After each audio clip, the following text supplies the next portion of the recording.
जय मल्हार. आईराजा उदो उद, येडेश्वरीचं उदो उद, काळोश्वरीचं चांग भले. तर आजचा जो भाग आहे, आजचा जो व्हिडिओ आहे तो असा आहे की तुळजापूरमध्ये तुळजाभवानी कशा प्रकारे आली, तिला कोणी बोलवलं आणि कशा प्रकारे त्या तुळजापूरमध्ये आईचं वास्तव्य स्थायिक झालं, तर या व्हिडिओमधून आपण ऐकणार आहोत. तर बऱ्याच ग्रंथामध्ये काही जण म्हणतात अष्टभुजा हीच अंबाबाई, काही जण म्हणतात पार्वती हीच अंबाबाई. तर कशा प्रकारे पार्वती ही अंबाबाई कशा प्रकारे झाली, कोणासाठी धावून आली, तर आपण ह्या व्हिडिओमध्ये पाहणार आहोत. तर करधम नावाचे ऋषी होते. कोण होते? करधम नावाचे ऋषी. ही शिवशंकराची तपस्या करायचे, शिवशंकराची महादेवाची तपस्या करायचे आणि त्या वनामध्ये राहायचे, त्या डोंगरावरती राहायचे. तर डोंगरमध्ये कुठला डोंगर, तर ह्या डोंगराचं नाव आहे यमुनाचल पर्वत. काय आहे? यमुनाचल पर्वतावर राहायचे. ते जंगल झाडीमध्ये दोघं नवरा बायको राहायचे. करधम ऋषीची पत्नी म्हणजे सती अनुभूती. करधम ऋषीच्या पत्नीचं नाव काय होतं? सती अनुभूती. हे दोघं जण त्या वनामध्ये राहायचे, त्या पर्वतावरही राहायचे. तर ह्या पर्वताचा आणि यमुनाचल नावाचा पर्वत, तर यमुना नदीचं आणि ह्या पर्वताचं काहीही संबंध नाही, तरीही या पर्वताला नाव होतं यमुनाचल पर्वत. या यमुनाचल पर्वतावर हे दोघे राहायचे आणि रोज शिवशंकराची तपस्या करायचे. त्या तपस्येमध्ये सदैव लीन राहायचे. तर अशा प्रकारे बरेच दिवस गेले. काही दिवसानं एक संकट आलं त्यांच्यावरती, त्या करधम ऋषीवरती. तर संकट कुठलं आलं की त्यांना एक शही नावाचा रोग झाला. कुठला रोग? शही नावाचा. त्या रोगाला आपण टीबी म्हणतो. तर ते टीबी झाल्यानंतर त्यांना वारंवार खोकला यायचा, खोकल्यामार्गे बेडके पडायचे आणि त्या बेडक्यासोबतच रक्त पडायचे, रक्ताच्या उलट्या व्हायच्या. अशा प्रकारे त्यांना रोग झाला. रोग झाल्यानंतर काही दिवसानं करधम नावाचे ऋषी हे मरण पावले. मरण पावल्यानंतर त्यांची पत्नी सती अनुभूती, सती अनुभूती ही पतिव्रता होती. पतिव्रता होती आणि पती हेच आपला देव या प्रमाणात ही चालायची. ही सती होती. तर पूर्वीच्या काळी जी स्त्रिया होत्या ती पती मरण पावल्यानंतर त्यांच्यासोबत सरणावर आपणही जायचं, अशा सती जायच्या. जसं की काही जणांनी ऐकलं असेल, रामायणामध्ये जे लक्ष्मणाचा भाऊ रामाचा भाऊ लक्ष्मण, या लक्ष्मणानं रावणाच्या भावाला मारलं. कुणाला मारलं? रावणाच्या भावाला मारलं. त्या रावणाचा भाऊ इंद्रजिताला मारलं. मारल्यानंतर इंद्रजिताची पत्नी ही सती होती, सती गेली, सती पतिव्रता होती. आणि ती सुद्धा ज्यावेळेस लक्ष्मणानं इंद्रजिताला मारलं त्यावेळेस इंद्रजिताची पत्नी ही सती गेली. तसं पूर्वीच्या काळी चालायचं. पतीसोबत पत्नीही त्या सरणावर अग्नीमध्ये प्रवेश करायच्या आणि सती जायच्या. तर त्याचप्रमाणे सत्य अनुभूतीनं काय केलं, ज्यावेळेस आपल्या कर्दम ऋषीचं शरण रचल्यानंतर त्याच्यावर कर्दम ऋषींना झोपवलं आणि अग्नी पेटवली आणि अग्नीत प्रवेश करणार तेवढ्याच वेळामध्ये तिला एक प्रसंग घडला, आकाशवाणी झाली. काय झाली? आकाशवाणी. आता काही ग्रंथामध्ये सांगितले, जसं की काही ग्रंथामध्ये सांगितले नारदांनी तिथं जाऊन सत्यानुभूतीला सांगितलं. काही ग्रंथामध्ये असं सांगितलं की सत्यानुभूतीला काही जे ऋषी होते त्या जंगलामध्ये त्या ऋषींनी अडवलं. आणि काही ग्रंथामध्ये असं सांगितलं की तिला एक आकाशवाणी झाली. तर बरोबर आहे, तिला एक आकाशवाणी झाली. आकाशवाणी झाल्यानंतर आकाशवाणीमध्ये तिला सांगण्यात आलं की हे सत्यानुभूती, तू अग्नीमध्ये प्रवेश करू नको, तू सती जाऊ नको. तुझ्या पोटामध्ये कर्दम ऋषीचं अंश आहे, त्या कर्दम ऋषीचा बाळ आहे. तर तू जरी सती गेली तर तुला त्या निर्गुण बालकाच्या हत्याचं पाप लागल आणि तू काही सती जाऊ नको.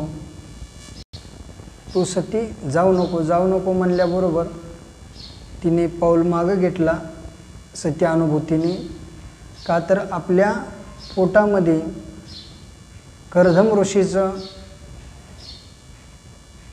बाळ वाढतंय आणि आपण गर्भधर आहोत हे जाणून त्याचं पाप लागल, त्यामुळं ती मागं सरकली.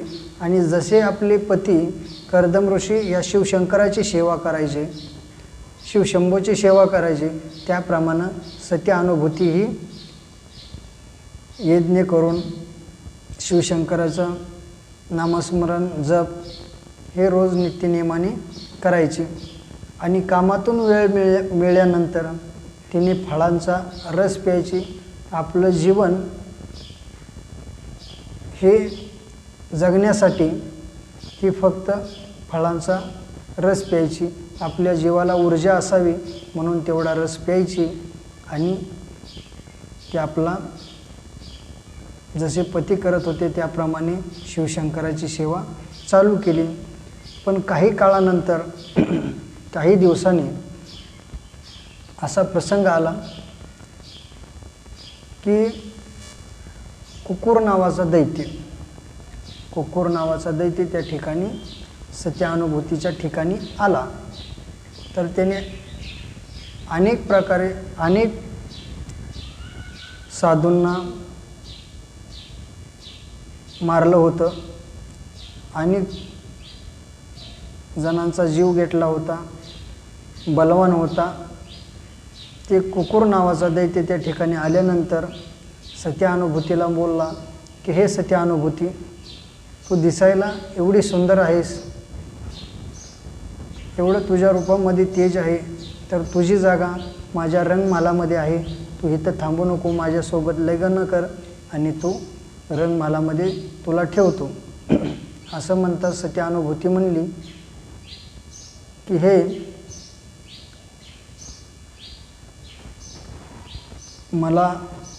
मी सत्य आहे आणि मला कृपा करून असं काही बोलू नका. मी शिवशंकराची शिवशंभूची सेवा करते. असं म्हणतात. त्यांनी काय ऐकलं नाही.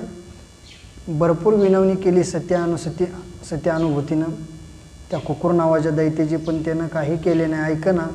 मग शेवटी सत्यानुभूतीनं आपल्या शिवशंकराची धावा करायला चालू केली, परंतु शिवशंकर काय धावेना. त्यामुळे तिने एक विचार केला, मनामध्ये विचार केला, शिवशंकर येत नाहीत तर आपण पार्वतीचा धावा केला पाहिजे. तर पार्वतीचा धावा केला. पार्वतीचा धावा केल्यानंतर पार्वती त्या ठिकाणी त्वरित धावून आली. म्हणजेच अष्टभुजा रूप त्या ठिकाणी अष्टभुजा रूप वाघावर स्वार होऊन त्या ठिकाणी प्रगट झाली. त्वरित धावून आली, अष्टभुजा रूप आणि वाघावरही स्वार. अशा पद्धतीने त्या ठिकाणी ज्वालामुखीमधून देवी प्रगट झाली. प्रगट झाल्यानंतर देवीचं दर्शन केलं आणि त्या देवीनं कुकुर नावाच्या दैत्याचं आणि त्या देवीचं युद्ध चालू झालं. बराच वेळ युद्ध चालू होतं. त्या युद्धामध्ये त्या अष्टभुजा म्हणजे 8 हात आणि 8ही हातामध्ये वेगवेगळ्या प्रकारचे शस्त्र असे प्रकार, आणि त्या कुकुर नावाच्या दैत्याच्या छातीमध्ये आपला त्रिशूळ देवीनं खोपसला आणि कुकुर नावाचा दैत्य हा धरणीवर कोसळला. कोसळल्यानंतर त्याच्या छातीवर पाय दिला, मस्तकावर पाय दिला आणि इकडं सती अनुभूतीनं देवीला हात जोडले. हे माता म्हणले, तू माझ्या संकटासाठी त्वरित धावून आली. त्या ठिकाणी अशा प्रमाणे माझी एक आज्ञा मानावी. तर देवी म्हणली, काय आहे तुझी इच्छा, काय आहे बोल. तर त्यावेळेस सती अनुभूतीनं देवीला सांगितलं की हे माते, तू माझ्यासाठी आणि अनेक भक्तांसाठी या ठिकाणी स्थापित व्हावं आणि तू इथंच थांबावं. कुठल्या ठिकाणी? त्या पर्वतावर. त्या पर्वताच्या ठिकाणी यमुनाचल पर्वत, या पर्वताच्या ठिकाणी तू थांबावं. तर यमुनाचल नावाचं पर्वत आणि त्याला दुसरं एक नाव होतं. त्यावेळी दुसरं एक नाव होतं त्याला, की त्या पर्वताला नाव काय होतं, खरं नाव काय आहे या पर्वताचं, की आता आपण तुळजापूर म्हणतो. या तुळजापुराचं खरं नाव आहे चिंचबन. काय आहे? चिंचबन. जसं की ज्या ठिकाणी आंब्याची झाडं असतात, त्या आंब्याच्या झाडं, जिथं दाट आंब्याची झाडं असतात त्याला आपण आमराई म्हणतो. जिथं काही लिंबाची झाडं असतील तर त्याला निंबोरा, निमगाव अशा पद्धतीनं नाव पडतं. तर त्याच पद्धतीनं ह्या तुळजापूरच्या ठिकाणी भरपूर चिंचेचं झाडे होती, त्यामुळं चिंचबन हे नाव होतं त्याला. आणि ह्या देवीचं पहिलं नाव त्वरिता धावून आल्यामुळं त्वरिता हे नाव त्या देवीला होतं, म्हणजे तुळजाभवानीला. आपण जे आज तुळजाभवानी म्हणतो, अंबाबाई म्हणतो, या अंबाबाईला त्वरिता नाव पहिलं होतं. आणि त्वरिता नंतर हे भव लागलं. भव म्हणजे भवाची अर्धांगिनी, भवाची पत्नी, म्हणजे शिवशंकराची पत्नी, शिवशंकराची अर्धांगिनी. शंकराला भव असं नाव होतं. त्या भवाची अर्धांगिनी म्हणून हिला भवानी असं म्हणलं गेलं. आणि तुळजा ही आपण नाव लावलं तर तुळजाभवानी असं अंबाबाईचं नाव परत प्रसिद्ध झालं. अशाच प्रमाणे ही तुळजाभवानी या तुळजापूरमध्ये आली. कोणासाठी आली? तर सती अनुभूतीने विनवणी केली, हाक मारली. त्या सतीभूतीच्या आवाजाला, तिच्या संकटाला धावून त्वरित आली ही तुळजाभवानी.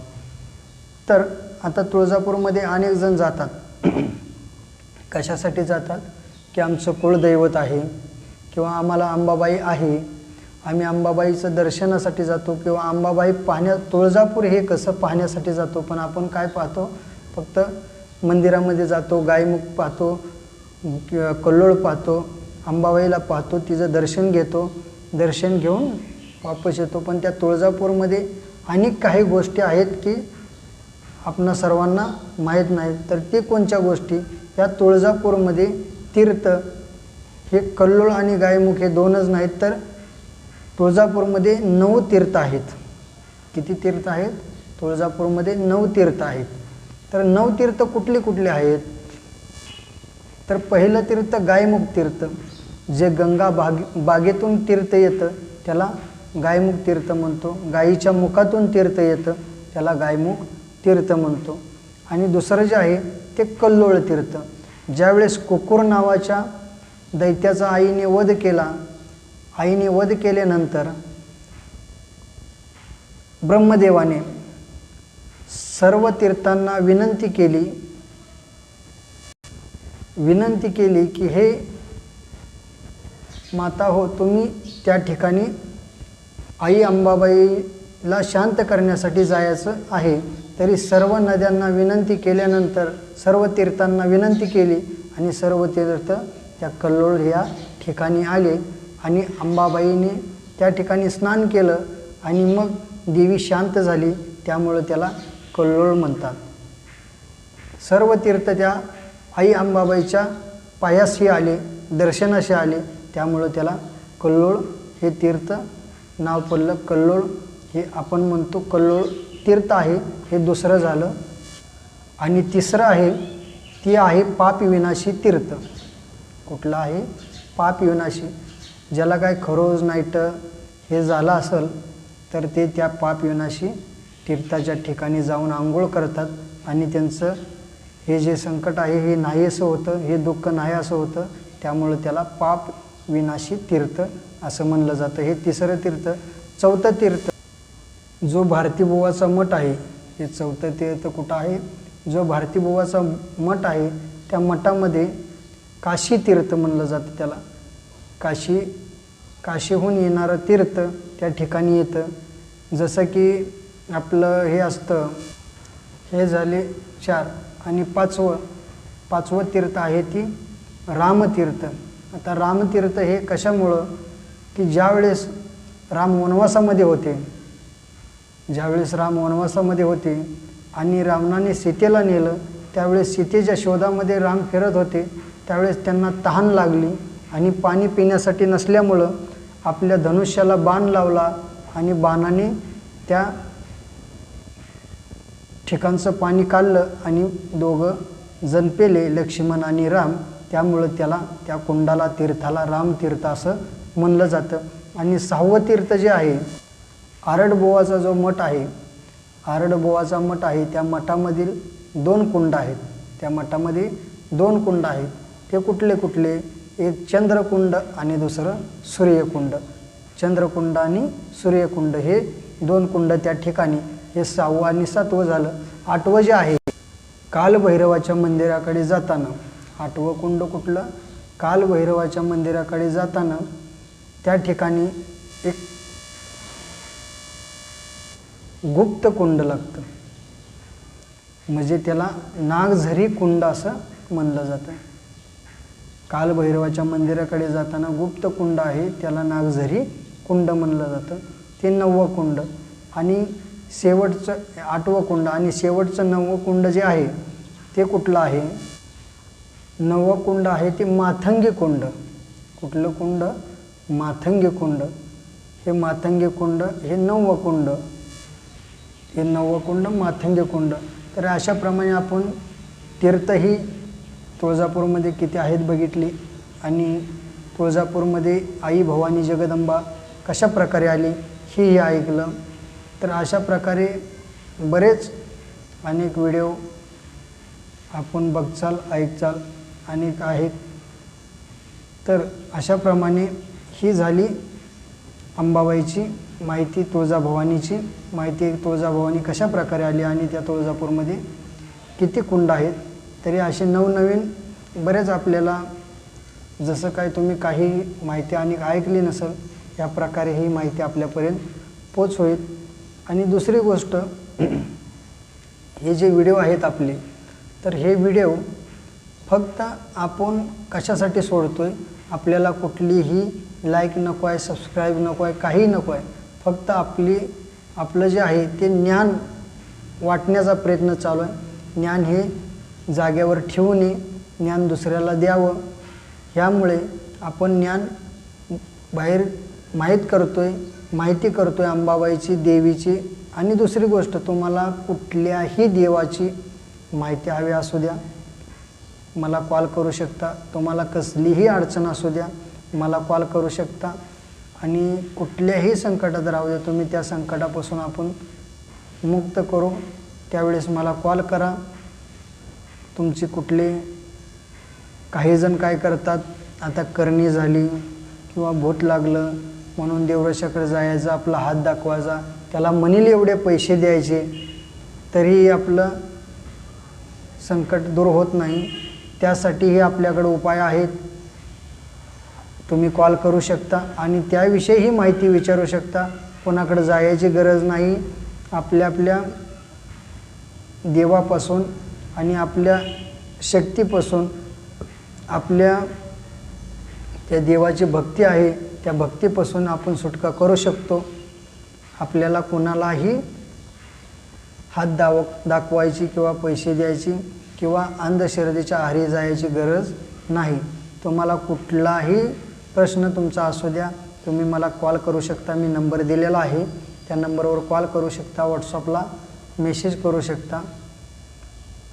आई राजा उदो उद, जय मल्हार, येडेश्वरीचं उदो उद, काळूबाईचं चांग भली.